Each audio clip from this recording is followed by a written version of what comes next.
This guy said, I realized that life outside of jail is not going to be different than life here, that I need to commit to here, and that's where freedom is. And, that's a nice thing to say, but to really get that he got that. He said, I'm no longer looking forward to getting out of jail because I can get out of jail any second, and that's by committing to now. And that's really all of our situations. We're always thinking as soon as I get the more money or the relationship or whatever, then I can relax, be happy, transcend, whatever. But obviously that future never actually happens. It's always happening now.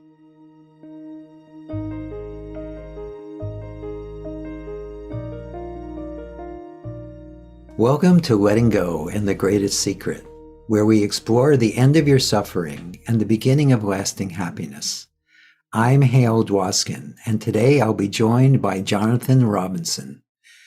Jonathan Robinson is a psychotherapist and an author of 14 books. He has made numerous appearances on Oprah, CNN, and other national shows, and he co-hosts the popular podcast Awareness Explorers. Jonathan's most recent book is The Enlightenment Project. In the book, he shares the best methods, stories, and ideas he's learned from interviews with 100 spiritual teachers, offering a concise roadmap to a more peaceful life.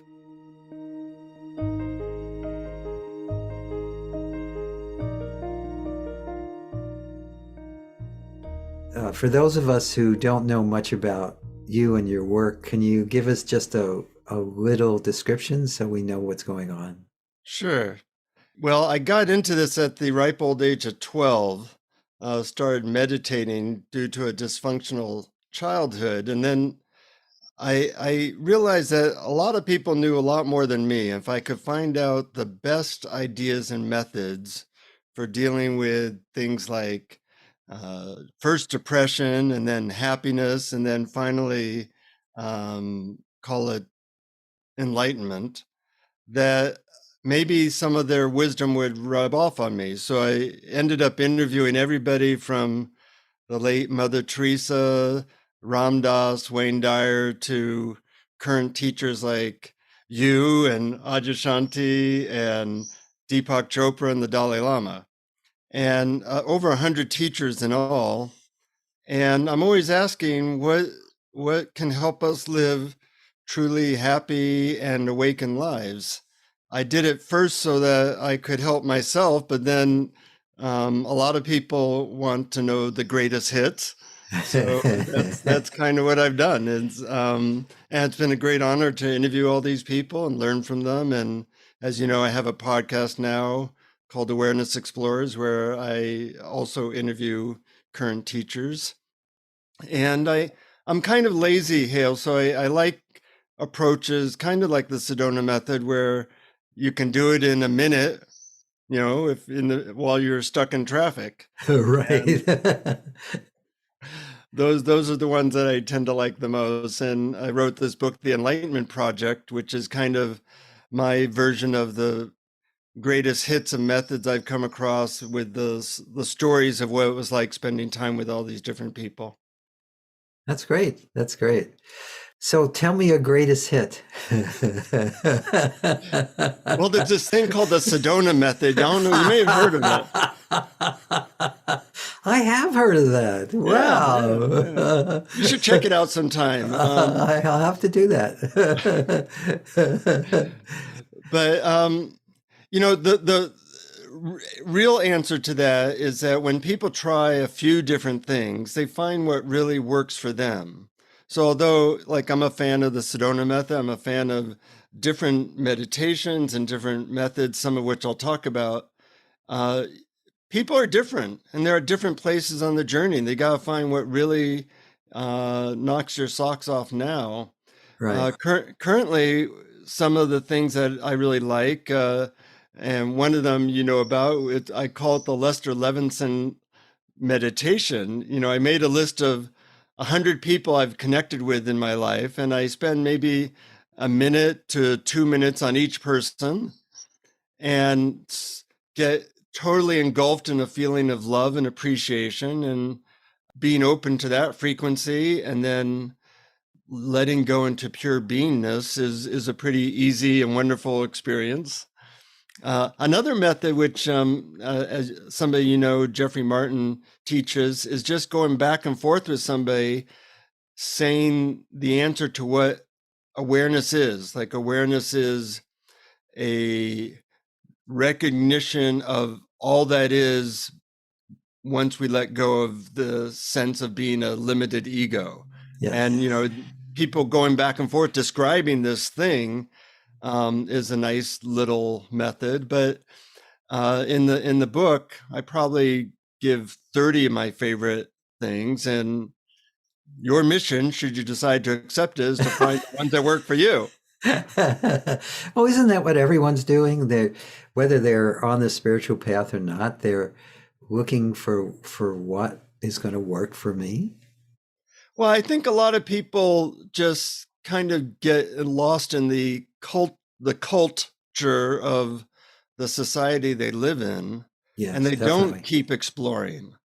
So I think, the tagline of the podcast I do is keep exploring, because if you do, you will find something other than, what our culture gives us, which is the answer to all your problems is more money, more relationships, more everything.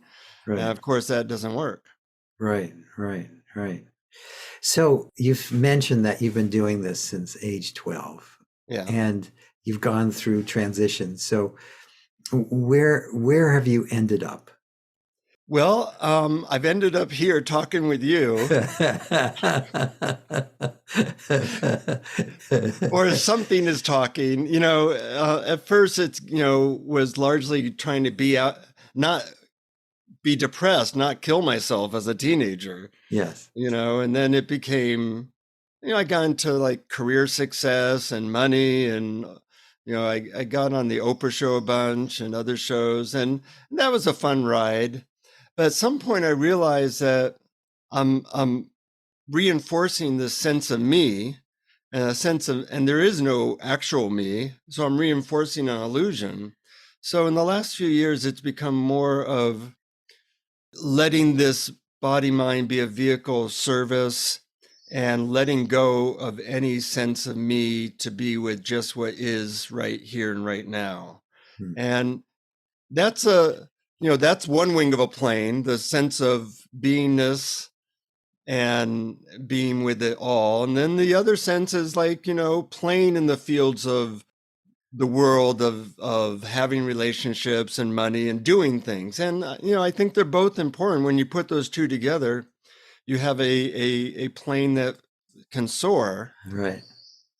And also I see that, when people focus on only one of those wings, whether it be the material world and a sense of me and success, or even the quote spiritual world of just being, if you only focus on one of those without a balance, you can often go around in circles and crash, because I think we are all of it. We're both limited beings and egos, and we are everything. And trying to hold those two together, I think, is really where people should be going, into a sense of integration of those two aspects. Mm-hmm. So do you feel integrated? In moments. Closer than I've ever been before. It's always trying to lean left because you're too far to the right, or lean right to too far to the left. So are you actually going somewhere? No, that's always the case. But there is a very powerful sense of Jonathan who thinks he is sometimes. Okay. I tried not to take that character too seriously. He's my old teacher, I had a teacher I actually lived with, like you. I spent 25 years around a teacher, and he said, if you can kind of just like watch yourself impartially, you'll never lack for amusement. And That's very great. true, very true. That's true. We are definitely amusing to watch. Yeah, yeah. Who was the teacher that you spent that time with? His name's Justin Gold. He's still alive. About 7 years ago, after being with him for 25 years, he said, "Okay, go on. Do your thing. There's not much more I can help you with." Mhm. And I appreciated that because, he doesn't try to keep his students. He doesn't charge money. And, he said, like, it's time for you to move on. Cool. Yeah. That's great. Yeah, and every year or so we connect, and it's sweet, and I'm very grateful to him. And as you know, because you spent a lot of time with Lester, Enlightened Master, sometimes you have to move forward, because if you're focused too much on your teacher, then you don't realize that the universe and that wisdom and beingness can also move through you. Right, right. Actually, that was actually the experience here, is that a lot of what Lester said to me was circling the landing pad, sticking with your analogy, Uh-huh. and didn't start to land until after he died. Mm. Some stuff started happening immediately after he passed that he'd been alluding to for a long time, and it didn't make any sense. It didn't make any sense. I'll give you just a simple thing. Mm-hmm. The way the mind is we think everything is either one way or the other way, black or white. And Lester used to say, it's not black or white, it's gray. Uh-huh. And I didn't like that. I didn't want there to be any gray area. So while I was alive, he said that, and it didn't land until months after he died. I went, oh, that's what he was pointing at. Right, right. Yeah. The other thing he said, though, that was kind of funny, is he used to say, you don't only hear maybe 10%. This, when he was in front of, we used to have these things called intensives, and Yeah. it was led by somebody else, but he would come in for a few hours just to share a little bit. He actually came in and he stirred everybody up, and then Right. Sounds like my teacher, actually. Right. Anyway, and he would say, you only hear 10% of what I say. And in the decades since then, as I've been put in this role where whatever is coming through here, I realized he was being very generous at 10%. Yeah, yeah. Anyway, so you have a book, right? Yeah, the Enlightenment Project. The Enlightenment Project. So what led you to write the book, The Enlightenment Project? Well, I feel a sense of responsibility. Not many people get to interview everybody from Mother Teresa to the Dalai Lama. I've had a weird life. One of the things my teacher did is he said, if something's important to you, go for it, So I would be very sincerely, just a quick story. Oh, go ahead, sure. I always wanted to interview Ram Dass. He was a big influence in my life. Yes. And Ram Dass equally wanted to not be interviewed by me at that time. Well, he went through long periods where he didn't want to talk to anybody. Yeah. So one day he calls me up and he says, this is Ram Dass. And I said, oh, I'm very excited to talk to you. He said, yeah, I realize that according to my secretary, you've sent 23 letters and have called me 41 times over the course of a year. And the reason I'm calling you is I want to see if you're on a mission from God or a complete lunatic. So which are you? Well, I said great. A little bit both, and he said, well, you sound like me. I'll give you the interview. So, right. And we ended up becoming friends, and he was a wonderful inspiration and man. And So, I felt a responsibility that I got all this stuff originally for me, but as you know, when you pass things on, you get it in return. So Yes, the book was trying to pass on the best of what I've learned from these people, their methods, their humanness. You yes, know, you can be an enlightened being and still be very human and have faults. And I think people sometimes forget that. yes, yes. Oh, definitely. I mean, what happens is there really aren't, at least from this perspective, there aren't really enlightenment beings. There's Hmm. just beingness, and sometimes it expresses through particular body minds in a way that people start putting these people up on a pedestal and thinking they're special and thinking Yeah. they're different than everybody else.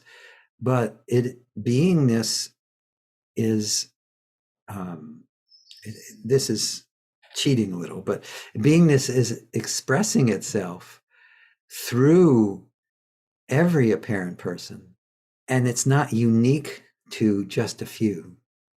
Would Yeah. you agree with that? Yeah. And that potential in any moment is available in all of us. And Yes, and things like the Sedona method or other things are really letting go of the imagined limitation that we have created. yes. And that creates a sense that, I currently teach meditation as a volunteer thing in jails. Hmm? And some of the most profound, wisest things I've ever heard have come from those inmates. Because they're like in an ashram, they're in a confined space. They read books, they're sincere, and people think I'm being nice that I do this. In reality, I'm being fed by people in a very confined way, letting spirit or beingness move through them. And also, I get out of jail every week, which is great. You have uh, from Monopoly. You still Yeah, I carry get out of around the jail, get out of jail free card. which is a good feeling. It's nice to just visit. Yeah, yeah. A nice place to visit. I wouldn't want to live there. Right. So, give me an example of some wise thing that you heard from an inmate. Well, one time, well, recently, this was like 3 days ago, this guy said, I realized that life outside of jail is not going to be different than life here, that I need to commit to here. And that's where freedom is. Wow. And that's a nice thing to say, but to really get that he got that. He said, I'm Yeah. no longer looking forward to getting out of jail because I can get out of jail any second, and that's by committing to now. Uh, that's And beautiful. that's really all of our situations. We're always thinking as soon as I get the more money or the relationship or whatever, then I can like relax, be happy, transcend whatever. But obviously that future never actually happens. It's always happening now. Yes. Well, even beyond now. But would you agree with this that most of us don't realize that to the degree that we think we're a separate individual, we already are in jail. Mm, Even those of us who have all the toys. yeah, yeah. Gurdjieff, great teacher from the 20th century, said you have to first see that you're in prison in order to want to escape from it. Right, right. And my old teacher was very good at doing that. We had like 20 of us living in a house for like 20 years. Uh-huh. When you're living 20 people in a house, you start and we all annoyed each other. We all had our thing. Yes, yes, yes. You start to say, "Wow, I'm in prison." And that was helpful because I like to think of myself as a good guy, and then I started to see, well, it's not that I'm a good guy, it's that I've been able to manipulate things so that I'm not triggered all the time. Mm. But you're not really Mm. free until you can be in almost any situation and be relaxed. Yeah. Well,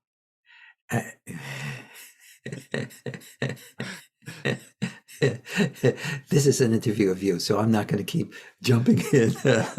Well, you know how it is. Anytime you use words, you're creating like a dualistic framework. Oh, I know, I know. Yeah, We yeah, just discussed this about yeah, how language is just symbols representing concepts about that which never really was. yeah. Right, right. And Anyway, and in fact, one method that I like, in terms of like really simple methods yes. that work for me, are things like, look at the world as having no actual word descriptions. Hmm. Babies obviously live in that state, but it's our symbolic representation or representing through language and words that create all this separation, that create all this imaginary world that actually does not exist. Yes. And so, just the word, like, notice that everything is wordless. Or if I'm fixated on something, even fixated on the character of being a Jonathan, I might say, and what else is going on? Well, I feel the sensations of the chair. And what else is going on?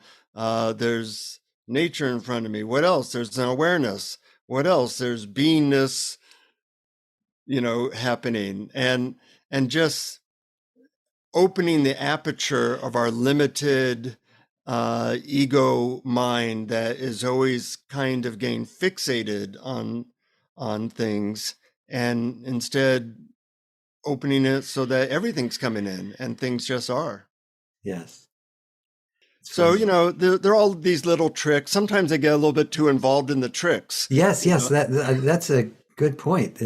Wouldn't you say that often the tricks can turn into chains? Yeah. Well, oh, I'm writing that one down, Hale. That's going to be my next book. Oh, you should do a book on tricks are for kids. Right. Yeah, yeah. Somebody already used that statement though, so I'm not sure if I can. Yeah, it's a cereal Yeah, commercial. right. But you gotta see where the tricks start being chains. Stories can be good. They can lead you in the right direction, or they lead you in the wrong direction. Here's a story that comes to mind. Oh, good. So I was in India meeting. You might know Papaji. Have you? Yes, You've I know who he Yeah. is, sure. Well, I didn't know who he was, so somebody said, "Hey, he's in the next town over. You should meet him." So I was there, and I go, and his quote ashram was his house. So I enter his house, and he's like right there with 20 people in his living room, and he's told me to sit in front of him. So I did. I'm all nervous, and his thing was, he was a devotee of Ramana Maharshi. So he gets up Yes. close to me and he says, "Who are you?" And I didn't know anything about that technique or Ramana Maharshi. So I said, "I'm Jonathan Robinson from the United States." And he and the other 30 people start laughing. And I think, well, that was the wrong answer. So he says, "No, who are you really?" And I go, "Well, I'm a seeker." And he kind of shakes his head, "No." I go, "I'm a writer." "Nah." I'm a psychotherapist." "No." I do this for about 2 minutes and people are snickering. And I finally just ran out of roles. Yes, yes, yes. So I'm looking at him, and I don't know if you ever met him personally, but he had like light coming out of his eyes. He looked like he was going to explode with joy. Yes, yes. And as I'm looking at him, I feel this like thing in my chest, and it feels like a little weird, but I decide to relax with it. And something like a wave, like a tsunami of love hit me. That was so surprising that what ended up happening is I started just weeping uncontrollably in his lap. Uh-huh. Something like this had never happened to me before. And I couldn't stop. I was just, weeping in his lap. I'm trying to drool on him, and he pats me on the head and he says, "This love you feel now, that's who you really are, and your job is to never forget it." Uh-huh. And I think that is our job, and I try to take my job seriously. Well, if you're going to have a job, that's Yeah, not a bad job. seems to work. Yeah, well, I do think this planet would be might be very different if everyone had that one job. Yeah. You know, sometimes people say, well, what, they'll ask a question. I'm sure you hear certain questions like this, like, so what'd you learn from 100 teachers, or what's the meaning of life? And I would ask that of like the first 50 I interviewed, but then I stopped asking because everybody said the same thing. I found that interesting because you can't get 50 scientists to agree what a virus is, but you can get every spiritual leader practically on earth to agree what we're here to do. And for $14.95, people can find that answer in my book. No, I mean,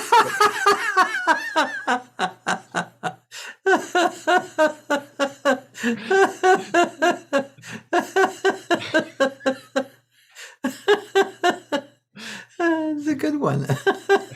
actually, before I give the answer to that, sometimes people say, what similarity did you find between all these teachers? Yes. And one of the things I said is almost all of them had a really good sense of humor. Right, right. That makes sense. It Yeah, does. yeah. This life is a joke. And if you're in on it, it's funny. If you're not in on it, it's not funny. Right. Well, and we're the punchline. We are the punchline. Yeah, yeah. Anyway, so what they said is that basically they all said we're here to do two things. One is to find some peace, love, beingness, whatever you want to call it, within yourself. Find that place. Mhm. And the second thing is from that place of connected with the wholeness, with peace, with love, go out and help people and serve people because there's a lot of suffering out there. And yeah, it's a pretty easy formula.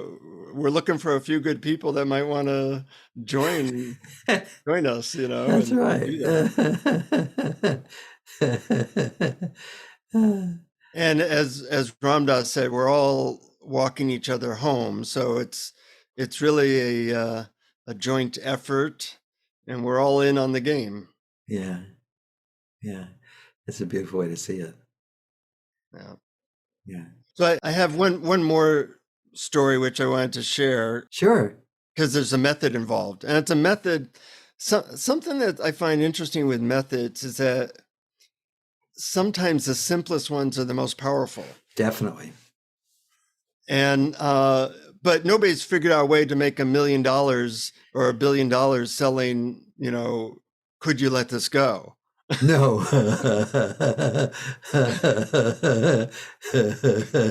It's too simple. It's too simple, right? So, but we both know the simple methods are powerful. So I had a friend come back from India who was lit up, and I asked him what happened in India, and he said, "Well, my guru gave me this magical mantra that helps me feel gratitude and all the time, and that everything's perfect."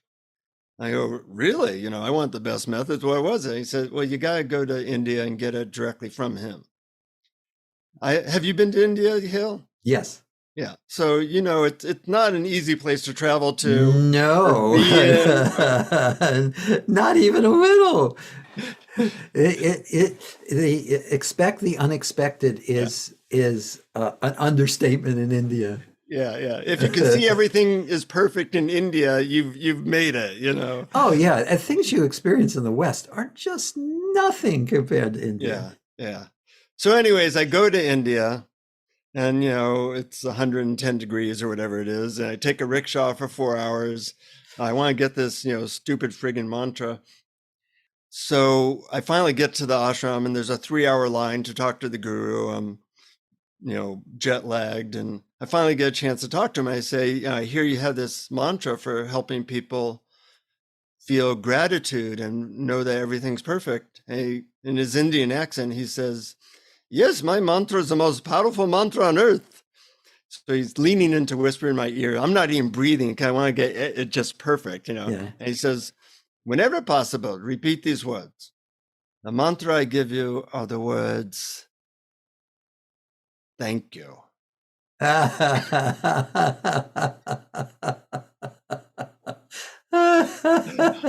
So I look at him and I say, that's it? And he says, no. That's it is the mantra you have been using. That makes you feel like you never have enough. My mantra is thank you, not that's it. That's it will take you nowhere. That's funny. It was not funny at that moment. I'm sure it wasn't.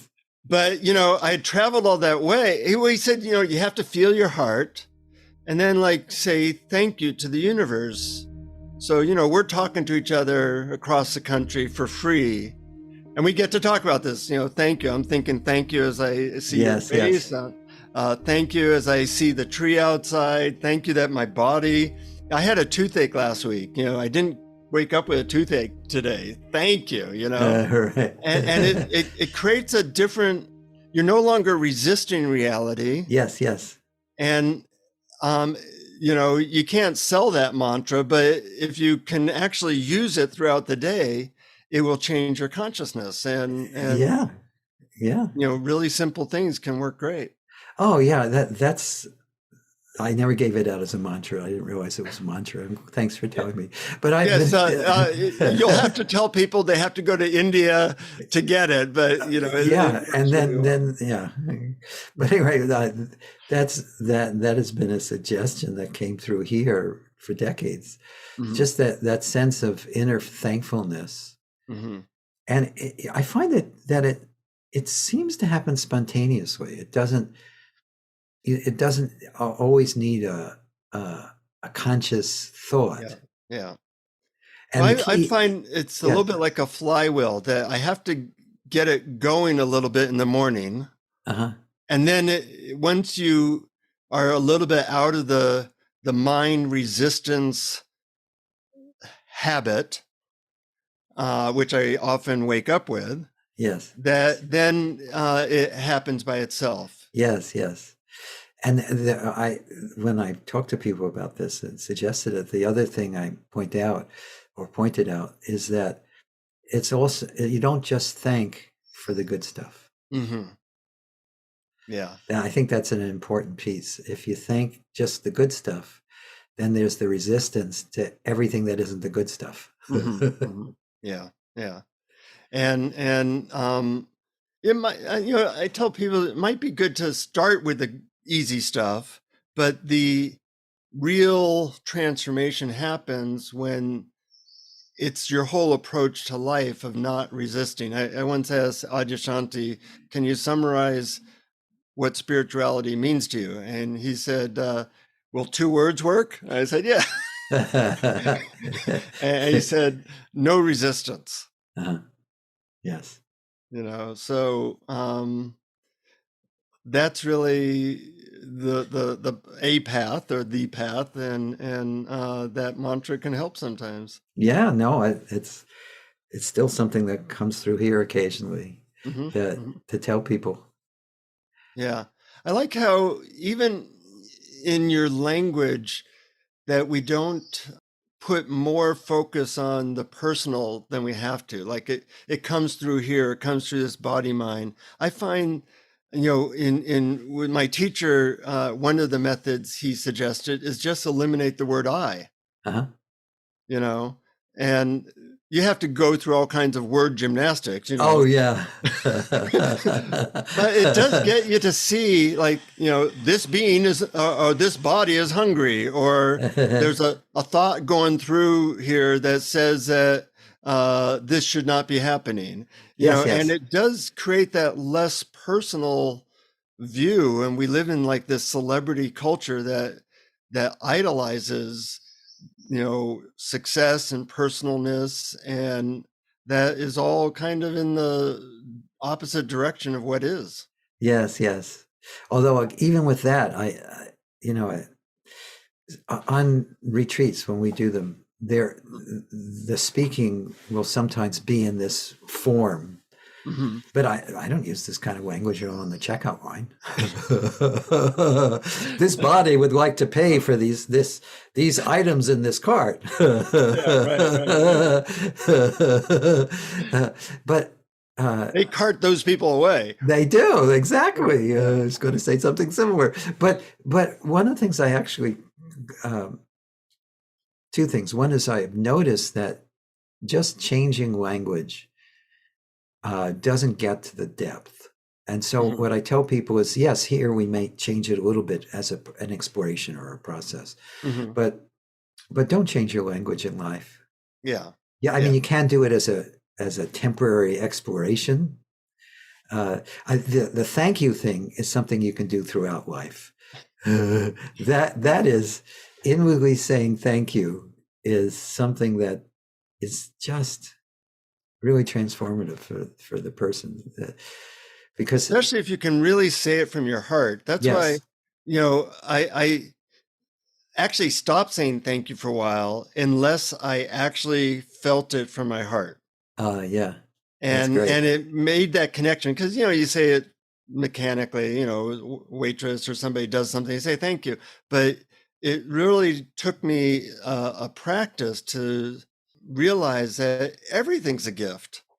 And when I Yes, recognize that, then I'm aligned with the universe versus being in my head just saying a couple words. yes, absolutely. Yeah.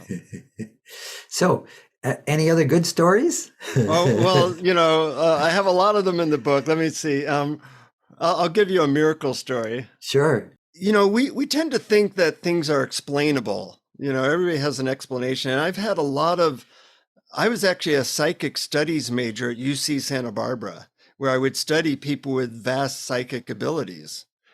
And over time, some of those things have happened to me, but you might have heard of the Guru Sai Baba in Yes, India. yes. He was known for manifesting things out of thin air. And Yeah, I'm for an booty. yeah, Vibhuti ashes. And I'm an amateur magician. So I know how to do these things on a illusion basis. So I went to India to see if he could really do this. So the first day I'm there, Sai Baba, he had like 20,000 people there, but I got in front of him. He walked by me. As he walked by me, he puts out his hand like 6 inches from my face and starts making the ashes. And I'm not talking a little bit of ash. I'm like getting drenched in ash. Uh-huh. And while he's doing that, I'm looking to see if he's doing it through like a false thumb or some kind of other thing. And he wasn't using any of the standard magic tricks. And then he stops making ash after like a minute of I'm being buried in ashes. He says, "Satisfied, magic man?" And then he bent over, and I thought he was going to say something to me, but he sneezed on me or did something like that. And when that happened, it felt like a Mack truck had hit me, and I had the thought, "Let go, you're about to die." So I let go. I remember being in this, I remember it being like a formless bliss place, no sense Yes. in my body or anything. So I come to about 6 hours later in a different room, and somebody says in an Indian accent, "Yes, Babaji, Guruji sneezed on you. You will be here for a couple days. You probably can't feed yourself yet, but this happens occasionally." And so for about 3 days, they took care of me. And I thought, well, that guy has a certain amount of power. Uh-huh. So any doubt I had as I kept meeting gurus and seeing that they did have abilities that were interesting, that helped me to inspire me to keep going further. Yes. So I have to ask though, when you're with teachers like that, did you find that sometimes there's this feeling that if it's not miraculous, if this particular body mind isn't manifesting the miraculous, that somehow I haven't gotten it. I have to be like them. Did that ever come up for you? I think every mind thing that can come up has come up through this body mind at some point. So a more accurate question, have you spent a lot of time fixated on that type of thought? Right. And not so much for me. I had other fixations, but luckily, I watched other people go through that a lot. Yes, yes. And I said, boy, that really looks like a waste of time. Yeah. Then I got stuck on my other fixated thoughts, but that one I was not spending a whole lot of time getting stuck on that one. Oh, that's good. And it's helpful to learn, part of, I think, as quote, spiritual seekers or whatever you want to call people, is to look to see what other people seem to be doing right and what other people seem to be doing wrong. Yes. Because you can accelerate your path. One tool I use is when I see somebody doing something that I go, that doesn't look so good. Instead of being judgmental, I'll say, how is that like something I do? Uh-huh. So I'm not creating that separation. Or I've come up with phrases. I talk about this in the Enlightenment Project. Phrases that have helped me to let go of separation. Like, yes. One of my favorite ones is, they're being a perfect them. Think of the political figure that you most dislike. Yes. And you can say, well, they're being a perfect them. Yeah.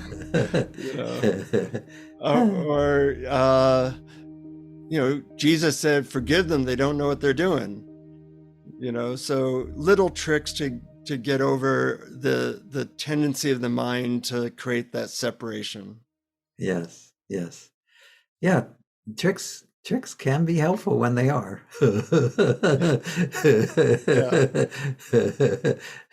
Unfortunately, I can sometimes get addicted to tricks. So I have a trick for letting go of addiction to the trick. That's great. It can be best described by a method that you talked about on the Awareness Explorers podcast, which is just friggin' stop. Right. Yeah, it's a simple one. Yeah, good one. The good ones are the best ones, or the simple ones are the best ones. Yeah. So this has been great. You've shared a lot of great stories and a lot of great tools. A lot of them are ones that have come through the years spontaneously. It's always nice to hear that other people are doing the same thing. Yeah.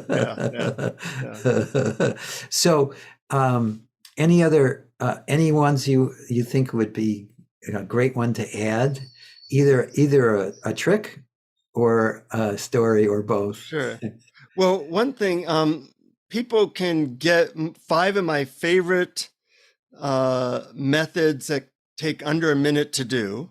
Yes. Because, if I'm lazy and I like to do it in life, they can get my 5 favorite ebook methods of that at theenlightenmentproject.net. And you put in your email and you get that mailed to you for free. Let's think of another one. I've been using one which, well, you probably have heard of the headless way. Of course, yes. Yeah. And I like that one because you don't do it on a meditation cushion. You can do it while driving. I'm doing it right now. And it's a way of recognizing that we are not our head, that if you look out your eyes, you see a body. You can put your hands behind your head and then it looks like out of a void comes your hands. And then as you move your hands back, your hands go from the material world back into a void. And that perspective of realizing that we're not a body, and you don't have to create it because your eyes look like that. That's what it looks like, that you're looking from this void or empty space into the material world. Yes. And I think we get so caught up with being a body and being a personality that perspective that we're kind of seen from we're seen from beingness. Yes. Would be one way of putting it. Yes. is really nice when you can hook into that, and Yes. there's no doing. Right. There's no doing in that. Right. Yeah, Because there's already just seeing. There is no seer. right. Yeah.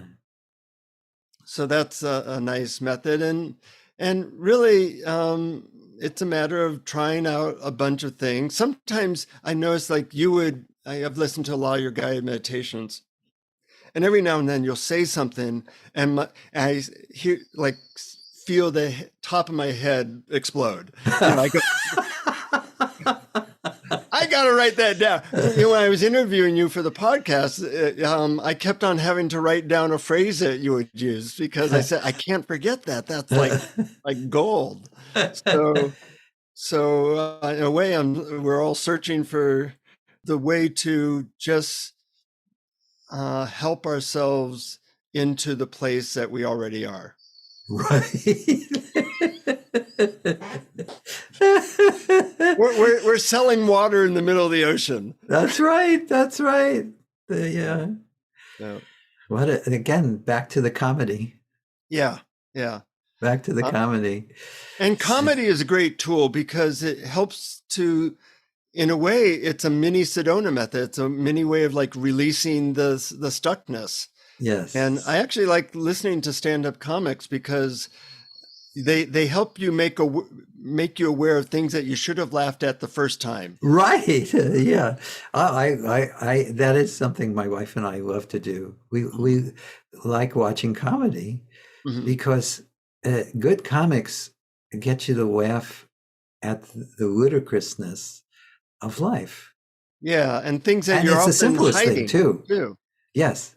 Yeah, so in a way, they're doing our shadow work for us. That's a great way to do shadow work. Just laugh through it.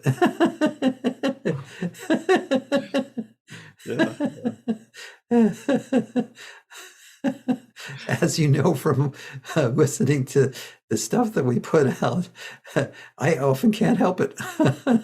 Well, it's interesting.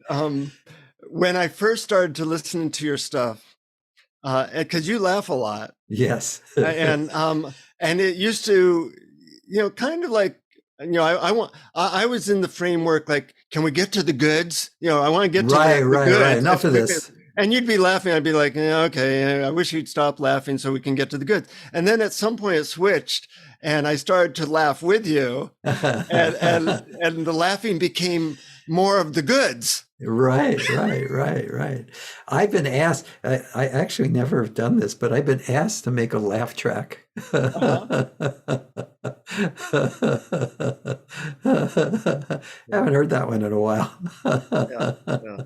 Are you still doing in-person retreats, or are you? Yes, for now. I don't know how long I'll continue to do it because I'm training new people. But for now, I lead 3 or 4 retreats a year. And I lead usually about 3 phone courses where I take a topic and I really explore it in depth with releasing. And that's, at least I know this Body Mind is scheduled to do it for the rest of this year, and we'll see where it goes from that. There's something most people don't know about me. In 1983, which shows my age, I did my master's thesis on the therapeutic effects of MDMA on PTSD. Yes. And I'm finding that different things work for different people, but I'm finding that a lot of people are coming to spirituality now through a renaissance of the psychedelics and MDMA. And so a tool that was used in the 60s got outlawed, and now hopefully with some responsibility and some good guidance, it's reemerging as a force in the spiritual world. Yeah, it seems to be. It's having its time because there are articles coming out in publications like Forbes and New York Times and the Wall Street Journal, and very big publications are writing very favorable articles about the benefits people are using it, finding from it in a therapeutic session. It's in a setting. I mean, it's it's pretty amazing. Yeah, I actually teach therapists how to lead those journeys because it's going to be made legal sometime the next year as a medically prescribed drug. I'm talking about MDMA, Yes. and that's very In the rewarding United, work. oh, that's right. I think that is the first one they're going to legalize in the U.S. Hmm. Yeah. Yeah, yeah. Cool. It took 40 years and $100 million, but luckily it's the results were so positive that the FDA realized that they couldn't come up with a reason not to make it Right. a medically prescribed drug. Yeah. Yeah. There's so many things in life that are the things that are legal, some of them probably shouldn't be. And the things that are illegal, some of them should be. Yeah, And again, we often get it backwards. What are you going to right, right. do? So, any rate, any other parting thoughts? Well, the parting thoughts I always do on my Awareness Explorers podcast is, keep exploring, but also realize that it's always here right now. Yes, yes, we agree on that. We Yeah, do. yeah.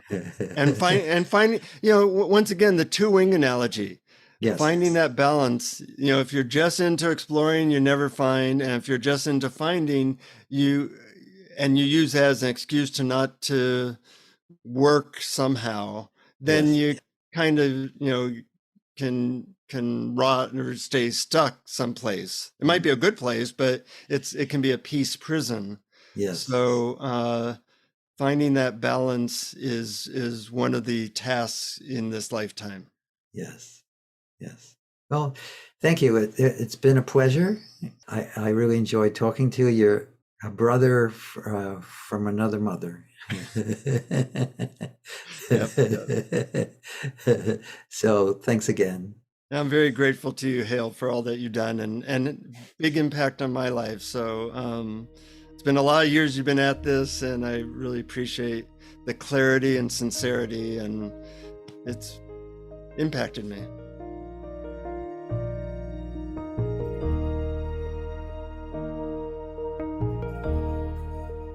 I hope you enjoyed our conversation with Jonathan Robinson. You can learn more about Jonathan at theenlightenmentproject.net. That's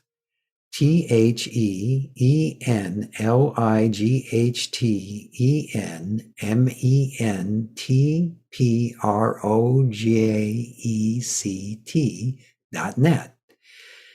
If you've enjoyed this podcast, please subscribe so you have immediate access to future episodes.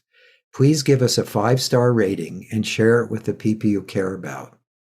If you'd like to learn more about my work, my mentor Lester Levinson's work, and the Sedona Method, please visit sedona.com.